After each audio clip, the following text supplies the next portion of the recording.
Howdy guys, this is Sejal from iBibliophile. Welcome to my channel. So guys, आज मैं आ गई हूँ एक शॉर्ट लव स्टोरी के साथ. आज मैं थोड़ा सा एक्साइटेड हूँ क्योंकि हमारे टीनेजर्स थोड़ा सा ज़्यादा अट्रैक्टिव होते हैं मोटिवेशनल और लव स्टोरी की तरफ. तो यस, आज की एक लव स्टोरी है. तो जैसा कि आप सब जानते हैं कि लव स्टोरी के दो पार्ट होते हैं. या तो वो हैप्पी एंडिंग ख़त्म होती है एक अच्छी सी प्यारी सी हैप्पी एंडिंग के साथ, या फिर एक सैड एंडिंग के साथ ख़त्म होती है. पर मेरा ऐसा मानना है कि वो लव स्टोरी है क्या जिसमें लास्ट में हैप्पी एंडिंग आ जाए. क्योंकि भाई मोहब्बत कहाँ पूरी होती है. अब हमारे कान्हा को ही देख लीजिए, बेचारे, उनकी मोहब्बत भी कहाँ पूरी हुई थी. क्योंकि अगर मोहब्बत पूरी हो जाती है तो कहानी इसी जन्म में ख़त्म हो जाती है, और अगर मोहब्बत अधूरी रह जाती है तो जन्मों तक चाहत रही जाती है. तो चलिए शुरू करते हैं हमारी आज की स्टोरी, जो कि देखते हैं. तो अगर एंड तक आपको जानना है कि स्टोरी हैप्पीली एंड होगी या फिर सैड एंड होगा स्टोरी का, तो फिर बने रहिएगा एंड तक, और बीच में ड्रॉप बिल्कुल मत कीजिएगा स्टोरी को एंड तक जानने के लिए. तो this is the story you are my treasure. तुम मेरा खजाना हो. मैं नहीं जानता था कि प्यार क्या होता है. मुझे प्यार के बारे में कुछ भी नहीं पता था. मुझे बस ऐसा लगता था कि ये प्यार मोहब्बत बस समय बर्बाद करते हैं, टाइम वेस्ट करने के लिए होते हैं, या फिर प्यार मोहब्बत मेरे बस की बात ही नहीं थी. क्योंकि किसी को इतना टूट कर चाहना इतना आसान भी नहीं होता. मुझे लगता था कि हमें करियर पे ध्यान देने के बजाय इस पे ध्यान देते हैं तो टाइम ही वेस्ट होता है. और जब भी मैं अपने फ्रेंड्स को उनके कनेक्शंस के साथ देखता था तो मुझे हमेशा इरिटेशन होती थी, और लगता था कि यार कोई अपना समय ऐसे बर्बाद कैसे कर सकता है. इसके बदले में वो थोड़ा पढ़ाई कर ले तो फोकस्ड हो जाएगा अपने करियर को लेकर. पर नहीं, इनसे तो बस समय बर्बाद करा लो. पर नहीं, अब मुझे रियलाइज होता है कि शायद मैं तब गलत था. शायद उस वक्त मेरे पास समय ही नहीं था किसी को प्यार करने के लिए. मुझे ऐसा लगता था कि प्यार करने के बजाय अगर मैं करियर पे फोकस करूंगा तो एक काबिल इंसान बन पाऊंगा, जो कि शायद कहीं ना कहीं सही भी था. टीनेजर्स काफ़ी टाइप के होते हैं. कुछ फोकस्ड होते हैं अपने करियर की तरफ, कुछ थोड़ा सा डिस्ट्रैक्टेड होते हैं, और भी टाइप के. तो अब आ गई थी मेरे मामा जी की शादी. घर की वेडिंग हो और हमें मज़ा आना, ऐसा कैसे हो सकता है. तो हमने बहुत मज़े किए. आज हमारे मामा की शादी थी. मज़े तो कर ही रहते हम. सारे भाई एक साथ घूम रहे थे शान से. एंड फाइनली मैं बिछड़ गया. उन्हें कोई और काम आ गया था, तो मैं अकेले ही घूम रहा था अपने एक मोबाइल के साथ और एक ब्लूटूथ के साथ. ब्लूटूथ ऑब्वियसली सॉन्ग सुन रहा था मैं इंजॉयमेंट के लिए. उतने में ही कोई दिखी. शायद एक लड़की थी. शायद नहीं, वो एक लड़की थी. Yes, with a damn cute smile. सच में वो बहुत ज़्यादा क्यूट थी. उसने एक रेड कलर का गाउन पहन रखा था, ब्लैक चमचमाती हील्स पैरों में चच रही थी. बाय गॉड, एक लाइट मेकअप और रेड ग्लॉसी लिपस्टिक. और हाँ, वो जो उसने पहन रखा था ना, वो उसकी पर्सनैलिटी पे सच में सूट कर रहा था, बहुत जच रहा था. एक मैच्योर से फेस के साथ और क्यूट किलिंग स्माइल के साथ वो सबसे ऐसे फ्रेंडली बात कर रही थी जैसे ईगो और एटीट्यूड नाम की चीज़ ही ना हो उसके अंदर. पर मैं तो इग्नोर कर रहा था उसे. मैंने बहुत कोशिश की कि मैं उस पर ध्यान ही ना दूं. पर सच में उसने मेरा दिल जीत लिया था उस रात. गजब लग रही थी. शायद मैंने पहली बार सच में रियल ब्यूटी देखी थी. क्योंकि लड़कियों में अक्सर एटीट्यूड मिल ही जाता है, पर वो बहुत प्यारी थी, बहुत. शायद मैं एक्सप्लेन भी नहीं कर सकता कि कितनी. फाइनली मैं जब तक सोचता कि मैं उससे बात करूं, वो गायब हो गई. मैं बात करने ही जा रहा था, पर तब तक मुझे पीछे से किसी ने बुलाया.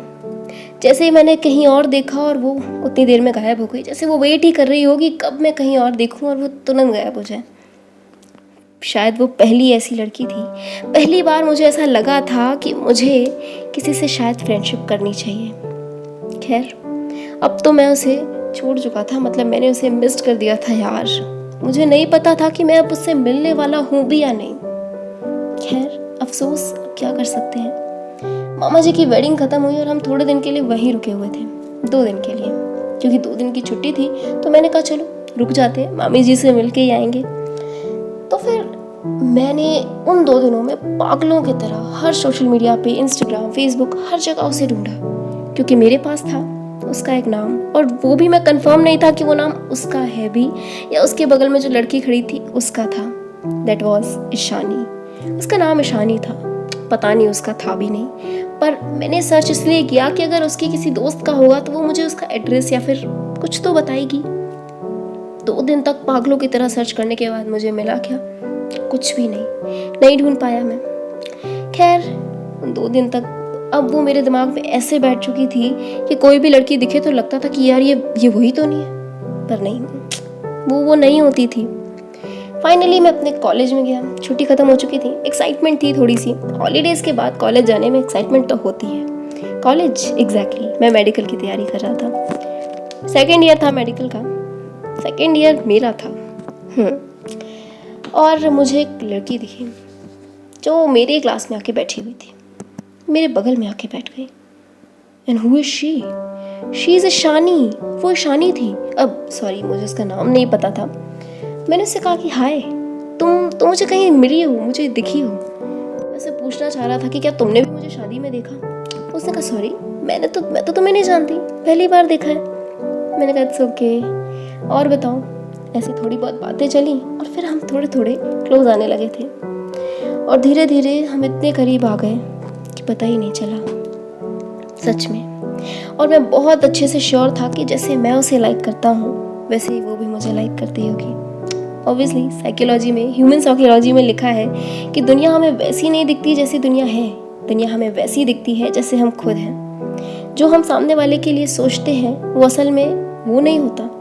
हम जैसे हम होते हैं हमें वैसे ही वो दिखते हैं। तो इसलिए मैं उसे लाइक करता था, तो मुझे हमेशा से ऐसा लगता था कि यार वो भी पक्का मुझे लाइक करती है, पर ऐसा नहीं था। हम साथ में ही लंच करते थे, साथ में ही घर जाते थे, शॉपिंग जाते थे, और वो स्पेशली गोलगप्पा कंपटीशन। यार ये लड़कियां कैसे चैंपियन बन जाती हैं गोलगप्पे कंपटीशन में?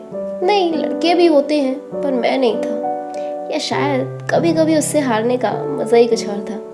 जीतने के बाद वो इतनी प्यारी लगती थी जो मैं एक्सप्लेन भी नहीं कर सकता, बाय गॉड। फाइनली तो फिर अब मैं फाइनली ये बिलीव कर चुका था कि यार प्यार सच में बहुत डिफरेंट होता है। ऐसा जो हम किसी को ना तो समझा सकते हैं ना एक्सप्लेन कर सकते हैं, क्योंकि वो हम सिर्फ एक्सपीरियंस कर सकते हैं, किसी को समझा नहीं सकते कि एग्जैक्टली में वो होता क्या है। और वो टाइम वेस्ट तो बिल्कुल भी नहीं है। शायद मुझे मेरी एज बिल्कुल सही लगी थी उसके लिए, क्योंकि ना मैं बहुत ज़्यादा छोटा था और ना बहुत ज़्यादा बड़ा था।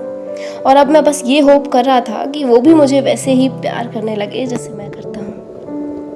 और फाइनली मैंने रियलाइज़ किया कि कोई किसी के लिए इतना भी इम्पोर्टेंट हो सकता है कि उसे देखे बिना दिन ही ना कटे।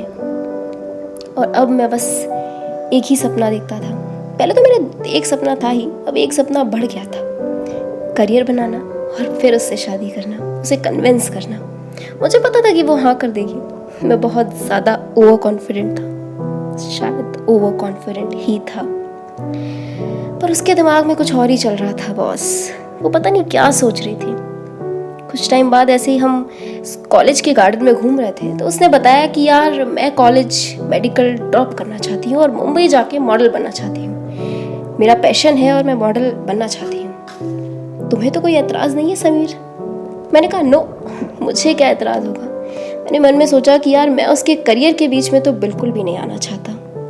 मैंने उसे हाँ कह दिया और उसे कॉलेज ड्रॉप करने के लिए कह दिया। उसने मेडिकल ड्रॉप किया और वो अब जा चुकी थी मुंबई अपने मॉडल की तैयारी के लिए। कुछ दिनों तक तो हमारी यूं ही हमेशा की तरह बात चली, और फिर उसने एकदम से टेक्स्ट और मैसेज करके कह दिया कि समीर अब हम बात नहीं कर सकते, मुझे डिस्ट्रैक्ट होता है और अपने करियर पे फोकस्ड नहीं रह पाते। मैंने कहा ठीक है, तुम जैसा कह रही हो वैसे ही होगा, मैं बात करना बंद कर दूंगा। धीरे धीरे मेरी मेडिकल कंप्लीट हुई और मेरा एमएस का फर्स्ट ईयर चल रहा था। एमएस डिग्री होती है सर्जन बनने के लिए, मेरा उसका फर्स्ट ईयर चल रहा था। मैंने फाइनली एक मैगजीन देखी और उसमें फ़ोटो थी उसकी ही। वो मॉडल बन चुकी थी, पर मुझे नहीं पता था। मैंने सोचा जब वो इतने फेम में आ चुकी है तो ज़रूर सोशल मीडिया पे मिल जाएगी। मैंने उसे ढूंढा और वो मुझे मिल गई। सच में प्रीशा शर्मा फाइनली मिल गई। जब वो मुझे मिली तो मैंने सोचा उसे मैं मैसेज करूं, पर मैंने सोचा पहले उसकी पोस्ट चेक करता हूँ कि एग्जैक्टली में उसने क्या क्या पोस्ट करे हैं। और मैंने देखा कि उसमें एक पोस्ट डली है जिसमें उसकी एंगेजमेंट हो रही है और उसने लिखा था कि 6 डेज बाद उसकी शादी थी। मैं हैरान था कि यार कोई इतना कैसे बदल सकता है कि अपने इतने अच्छे दोस्त या शायद लवर को इतनी आसानी से भूल जाए। मतलब मैं अब श्योर हो चुका था कि ना वो मुझे प्यार तो दूर की बात, वो मुझे अपना दोस्त तक नहीं समझती थी। अच्छा, और ये सब देखने के बाद तो मैं श्योर हो चुका था कि वो मुझे दोस्त भी नहीं समझती। अब मैं उससे मिलकर बस ये जानना चाहता था कि यार ऐसा क्या हो गया जो हमारे बीच इतनी ज़्यादा दूरियां आ गई। पर मुझ में हिम्मत नहीं थी ना तो उससे मिलने की और ना उससे बात करने की। वो मेरा ऐसा खजाना थी जिसे ना तो मैं हासिल करना चाहता था और ना खोना चाहता था, पर मैं उसे फाइनली खो चुका था। और वो मेरा एक ऐसा सपना थी जो कभी पूरा नहीं हुआ। तो गाइज यहाँ ख़त्म होती है हमारी स्टोरी। एंड यस, स्टोरी पसंद आए तो सब्सक्राइब चैनल कर दीजिएगा और लाइक भी कीजिएगा। Just give me a thumbs up and yes share it to your friends, क्योंकि ऑब्वियसली न्यू चैनल है तो हमें सपोर्ट की ज़रूरत है। Bye bye guys, catch you letter.